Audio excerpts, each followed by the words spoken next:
അസ്സലാമു അലൈക്കും വറഹ്മത്തുള്ളാഹി വബറകാതുഹു. അൽഹംദുലില്ലാഹി റബ്ബിൽ ആലമീൻ വസ്സലാത്തു വസ്സലാമു അലാ സയ്യിദിൽ മുർസലീൻ വഅലാ ആലിഹി വഅസ്ഹാബിഹിൽ ഫായിസീൻ അമ്മാ ബഅദ്. ഏവർക്കും നേർവഴി പഠനവേദിയിലേക്ക് സ്വാഗതം.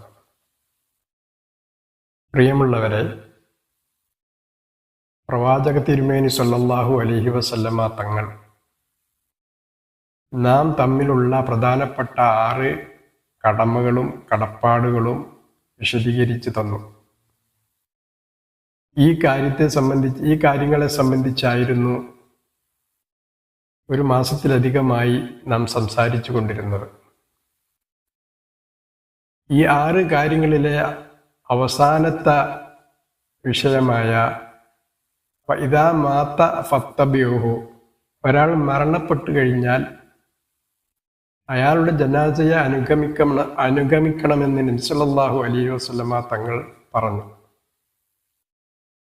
ഈ വിഷയത്തിൽ മരണപ്പെട്ടു കഴിഞ്ഞാൽ അയാളുടെ ജനാസയെ അനുഗമിക്കുക എന്ന് പറഞ്ഞപ്പോൾ മരണവുമായി ബന്ധപ്പെട്ട് ചില കാര്യങ്ങളിൽ ഇന്നലെ നാം സംസാരിച്ചു.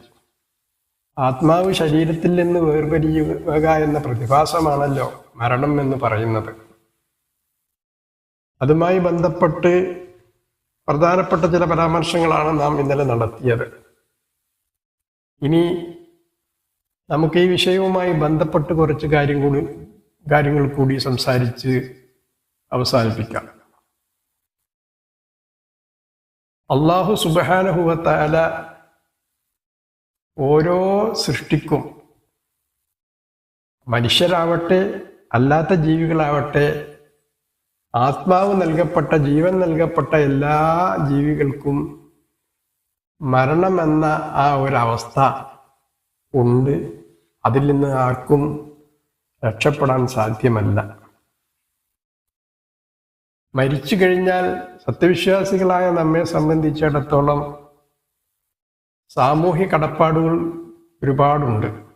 പ്രാഥമികമായി ഒരാളുടെ മരണം ഉറപ്പായി കഴിഞ്ഞാൽ അയാളുടെ കണ്ണ് അടച്ചു കൊടുക്കുക, ബിസ്മില്ലാഹി അലാ മില്ലത്തി റസൂലില്ല എന്ന് പറഞ്ഞുകൊണ്ട് തുറന്നു പിടിച്ച ആ കണ്ണ് അടച്ചു കൊടുക്കണം. ഒരൽപ്പം കഴിഞ്ഞാൽ പിന്നീട് കണ്ണ് അടച്ചു കൊടുക്കാൻ കഴിയുകയില്ല. മയ്യത്തിനെ കാണുന്ന സമയത്ത് അതൊരു പ്രയാസപ്പെടുത്തുന്ന കാഴ്ചയായിട്ട് അനുഭവപ്പെടാൻ സാധ്യതയുണ്ട്. കാരണം റൂഹ് പിരിയുമ്പോൾ ആത്മാവിനെ കണ്ണ് പിന്തുടരും എന്ന് ഉണ്ട്.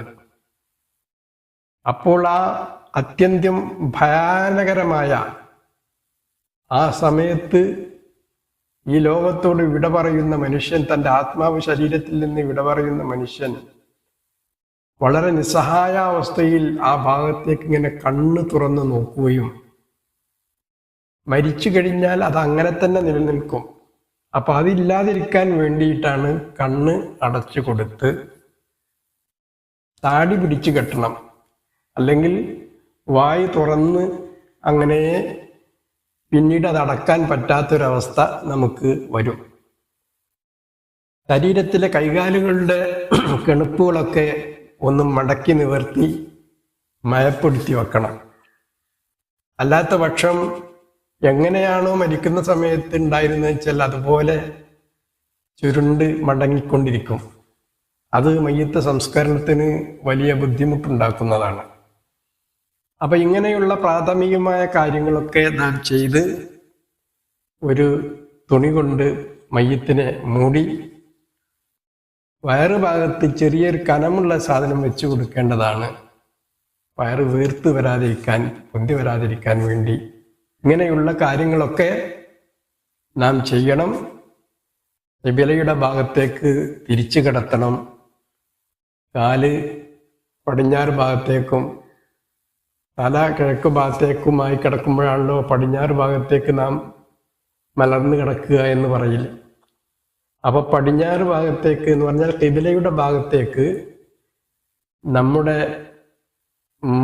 മുഖത്തിന്റെ ഭാഗം തിരിയാൻ വേണ്ടിയിട്ട് എന്തെങ്കിലുമൊക്കെ ഒരു കനമുള്ള സാധനം തലയുടെ താഴെ തലയിണ പോലത്തത് വെച്ച് കൊടുക്കൽ ആവശ്യമാണ്.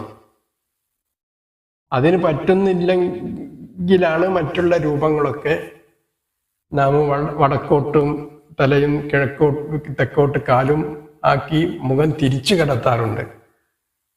അതിൽ പ്രഥമമായി നല്ല രൂപമാണ് നേരത്തെ പറഞ്ഞത്, മയ്യത്തിനെ മലർത്തി കിടത്തുക, വിപിലയിലേക്ക് മുഖമാകുന്ന രൂപത്തിൽ. ഏതാവട്ടെ, ഇനി ഇവിടെ നിന്ന് അങ്ങോട്ടുള്ള വിഷയങ്ങളാണ് പ്രധാനമായിട്ടും നാം ചെയ്യേണ്ട ഫർദ് കിഫയായ കാര്യങ്ങൾ. ആദ്യമായി മയ്യത്തിനെ കുളിപ്പിക്കുക, അതിനുശേഷം കഫൻ ചെയ്യുക, പിന്നീട് നിസ്കരിക്കുക, മറമാടുക. ഇതുമായി ബന്ധപ്പെട്ട മസ്അല സംബന്ധമായ കാര്യങ്ങളൊക്കെ ധാരാളം പറയാനുണ്ട്. അത് മറ്റൊരു വിഷയമായി സംസാരിക്കേണ്ട കാര്യവും വളരെ വിശദീകരിച്ച് സംസാരിക്കേണ്ട കാര്യവുമായതുകൊണ്ട് ആ ഭാഗത്തേക്ക് ഇപ്പോൾ കടക്കുന്നില്ല. അപ്പൊ 4 കാര്യങ്ങൾ ഫർദ് കിഫയാണ്. ഇത് നാം ചെയ്തിരിക്കണം. അതിൻ്റെ ഉത്തരവാദിത്തം ഇവിടെ ജീവിച്ചിരിക്കുന്ന നമുക്കാണ്. ആര് മരിച്ചാലും ഈ 4 കാര്യങ്ങൾ ചെയ്യുക എന്നുള്ളത് സമൂഹത്തിൻ്റെ ബാധ്യതയിൽപ്പെട്ടതാണ്. അതിന് അർഹപ്പെട്ടവരായ ആളുകൾ, അതിന് മുൻഗണന നൽകേണ്ട ആളുകൾ അത് നിർവഹിക്കാൻ മുന്നോട്ട് വരണം. അല്ലെങ്കിൽ ആരെങ്കിലുമായിട്ടത് ചെയ്തിരിക്കണം. ഇത് നിർബന്ധമായ ഫർദ് കിഫയായ സാമൂഹ്യ ബാധ്യതയായ വിഷയമാണ്. ചുരുക്കി പറയട്ടെ, മരിച്ചു കഴിഞ്ഞാൽ പ്രാഥമികമായി ചെയ്യേണ്ട കാര്യങ്ങളൊക്കെ ചെയ്ത് മറ്റുള്ള കാര്യങ്ങളൊക്കെ പൂർത്തിയാക്കി മയ്യത്തിനെ തൻ്റെ വീട്ടിൽ നിന്ന്, തൻ്റെ ഭവനത്തിൽ നിന്ന് ഇറക്കിക്കൊണ്ട് പോകുന്നത് വരെയുള്ള സമയത്ത് നാം ഖുർആൻ പാരായണവും വിക്റുകളുമായി ആ അന്തരീക്ഷത്തെ ധന്യമാക്കാൻ നാം ശ്രദ്ധിക്കണം. പരിശുദ്ധ ഖുർആനും വിക്റുകളൊക്കെ പാരായണം ചെയ്ത് മയ്യത്തിനു വേണ്ടി ഹദിയ ചെയ്താൽ അത് ലഭിക്കുമെന്ന് സ്വഹീഹായ ഹദീസുകളെ കൊണ്ട് സ്ഥിരപ്പെട്ട കാര്യമാണ്. ഖുർആൻ പാരായണവും സാലിഹായ സൽക്കർമ്മങ്ങളും സദഖകളൊക്കെ അതിൻ്റെയൊക്കെ സവാബിൻ്റെ മിസ്ല്, അതിൻ്റെ തത്തുല്യമായ പ്രതിഫലം മയ്യത്തിന് ലഭിക്കുമെന്ന് ഹബീബ് റസൂലുള്ളാഹി സ്വല്ലല്ലാഹു അലൈഹി വസല്ലം തങ്ങൾ പഠിപ്പിച്ചതാണ്. ഒരു ആത്മീയമായൊരു അന്തരീക്ഷം ആ മരിച്ച വീട്ടിലുണ്ടായിരിക്കണം. അതല്ലാതെ എന്തെങ്കിലും ദുന്യവിയായ കാര്യങ്ങൾ സംസാരിച്ച് രാഷ്ട്രീയം പറഞ്ഞ് അങ്ങനെ ആ മഹത്തായ ആ വേദിയെ കളങ്കപ്പെടുത്തുന്ന ചില അവസ്ഥകളൊക്കെ ഇന്ന് നാം കണ്ടുവരുന്നുണ്ട്. ഖുർആൻ പാരായണത്തെയും നല്ല കാര്യങ്ങളൊക്കെ നിരുത്സാഹപ്പെടുത്തി അതൊക്കെ ശിർക്കാണ്, കുഫറാണ് എന്നൊക്കെ പറഞ്ഞ് അതിനൊക്കെ അവഗണിച്ച് ആ സ്ഥാനത്തേക്ക് അനാവശ്യ കാര്യങ്ങൾ കയറി വരുന്ന ഒരു ചുറ്റുപാട് നാം കാണുന്നുണ്ട്. വളരെ ശ്രദ്ധിക്കേണ്ടതാണ്. ചുരുക്കി പറയുന്നു, മരിച്ചു കഴിഞ്ഞാൽ നാം മയ്യത്തിനെ കുളിപ്പിക്കണം, ബന്ധപ്പെട്ടവർ അതിന് നേതൃത്വം കൊടുക്കണം. എന്നതിന് ശേഷം മയ്യത്തിനെ കഫൻ ചെയ്യേണ്ടതായ ക്രമപ്രകാരം കഫൻ ചെയ്യണം. മയ്യത്തിനെ പുതപ്പിക്കണം. 3 കഷ്ണം വെള്ള തുണി കൊണ്ട് മയ്യത്തിനെ പൊതിഞ്ഞ് ആ ചെയ്യേണ്ട കാര്യങ്ങളൊക്കെ ചെയ്ത് കഫൻ ചെയ്യണം. കഫൻ ചെയ്ത് കഴിഞ്ഞ് അതോടുകൂടെ മയ്യത്തിനെ പുറത്തേക്ക് ഇറക്കി, സഹാബാക്കളുടെയൊക്കെ ചര്യ അങ്ങനെയായിരുന്നു. പുറത്തേക്ക് മയ്യത്തിനെടുത്ത് സഹാബാക്കൾ ദുആ ചെയ്യാറുണ്ടായിരുന്നു എന്ന് കാണാൻ കഴിയും. വിശദമായി ആ ഭാഗങ്ങളിലേക്ക് ഞാൻ കിടക്കുന്നില്ല. എന്നതിന് ശേഷം നാം മയ്യത്തിനെ കൊണ്ടുപോകാനുള്ള, മറമാടാനും നിസ്കരിക്കാനും വേണ്ടി സാധാരണ നമ്മൾ പള്ളികളിലോ അല്ലെങ്കിൽ തയ്യാറാക്കപ്പെട്ട വലിയ വലിയ മഹാന്മാരൊക്കെ ആണെങ്കിൽ വലിയ ജനാവലി പങ്കെടുക്കുന്നുണ്ടെങ്കിൽ പള്ളിയിൽ ഒതുങ്ങുകയില്ല. അപ്പോൾ നമ്മൾ വലിയ മൈതാനിയിലോ മറ്റോ ഒക്കെ ആയിട്ട് അതിനുള്ള വിശാലമായ സ്ഥലം സജ്ജീകരിക്കും. എന്നിട്ട് നിസ്കാരം കഴിഞ്ഞിട്ടാണ് നമ്മൾ ഖബർസ്ഥാനിയിലേക്ക്, മഖബറയിലേക്ക് കൊണ്ടുപോവുക. അപ്പോൾ മയ്യത്തിനെ പുറത്തിറക്കി അവൻ അവസാനമായി തൻ്റെ വീട്ടിൽ നിന്ന് പുറത്തിറങ്ങുകയാണ്. ഒരുപക്ഷെ തലേ ദിവസം രാത്രിയിൽ സുഖസന്തോഷത്തോടുകൂടെ കുടുംബത്തോടുകൂടെ കഴിഞ്ഞ ആ മനുഷ്യൻ എനിക്ക് ഇനിയും ഒരുപാട് കാലം ജീവിക്കാൻ അവസരമുണ്ട് എന്ന് മനസ്സുകൊണ്ട് കരുതി കിടന്ന മനുഷ്യൻ ഒരുപക്ഷെ നേരം പുലരുമ്പോഴേക്ക് ഈ ലോകത്ത് നിന്ന് യാത്ര പറഞ്ഞിട്ടുണ്ടായിരിക്കും. ശീതീകരിച്ച റൂമിൽ സ്വന്തം സന്താനങ്ങളും മക്കളും ഭാര്യയുമായിട്ട് സസന്തോഷം കിടന്നുറങ്ങിയ മനുഷ്യനാണ്. ഇനി അടുത്ത രാവിൽ ഖബറിൻ്റെ ആ ഇരുട്ടറയിലേക്കാണ് അവൻ പോകേണ്ടത്. ഇതാണ് നമ്മുടെ അവസ്ഥ. അപ്പോൾ ഒരു നാൾ നാം നമ്മുടെ സമ്പാദ്യവും നമ്മുടെ സുന്ദരമായ ഭവനങ്ങളും നാം അതിലിട്ട് സ്നേഹിക്കുന്ന നമ്മുടെ സന്താനങ്ങളെയും ഭാര്യയെയും വാപ്പാന്മാരെയും സഹോദരങ്ങളെയും ഒക്കെ വിട്ടുപിരിഞ്ഞുകൊണ്ട് ഒരു യാത്ര നമുക്കുണ്ട്. ഈ ഒരു ചിന്ത നമുക്ക് വേണം. ഒരു കവി പറഞ്ഞതുപോലെ കൊഞ്ചി കൊഞ്ചി നാല് കാൽ കൊഞ്ചൽ വീട്ടാൽ രണ്ട് കാൽ ആടി ആടി മൂന്ന് കാൽ ആട്ടം നിന്നാൽ ആറു കാൽ. നമ്മൾ ഉമ്മാന്റെ വയറ്റിൽ നിന്ന് ശിശുവായി വന്ന് കുറച്ച് കഴിയുമ്പോഴേക്ക് നമ്മളിങ്ങനെ മുട്ടുകുത്തി നടക്കാൻ തുടങ്ങും. അതിനാണ് ഈ 4 കാല് എന്ന് പറയുന്നത്. 2 കൈയും 2 മുട്ടുകാലും വെച്ചുകൊണ്ട് ഇങ്ങനെ ഇഴഞ്ഞിഴഞ്ഞ് നമ്മൾ മുട്ടുകുത്തി നടക്കും.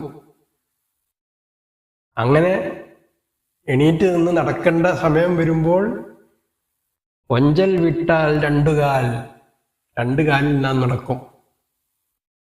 പിന്നെ നമ്മൾ ആരോഗ്യ ക്ഷയിച്ച് വൃദ്ധരാകുമ്പോൾ ഒരു ഊന്നുവടിയുടെ സഹായം നമുക്ക് വേണ്ടി വരും. ആടി ആടി 3 കാൽ, പിന്നെ ആട്ടം തുടങ്ങി. ബാലൻസ് കിട്ടുകയില്ല. വടി കുത്തിപ്പിടിച്ചുകൊണ്ടാണ് നമ്മൾ നടക്കുക.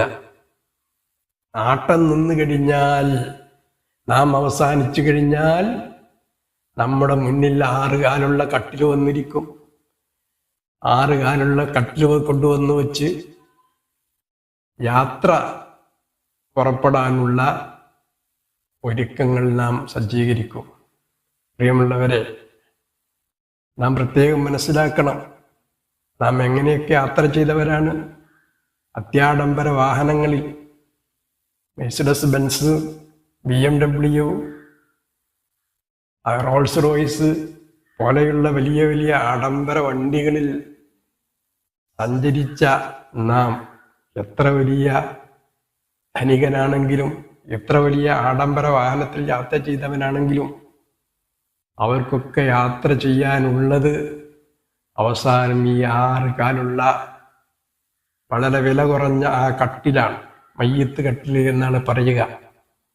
ആ കട്ടിലേറിക്കൊണ്ട് നാം യാത്ര പോകേണ്ടവരാണ്.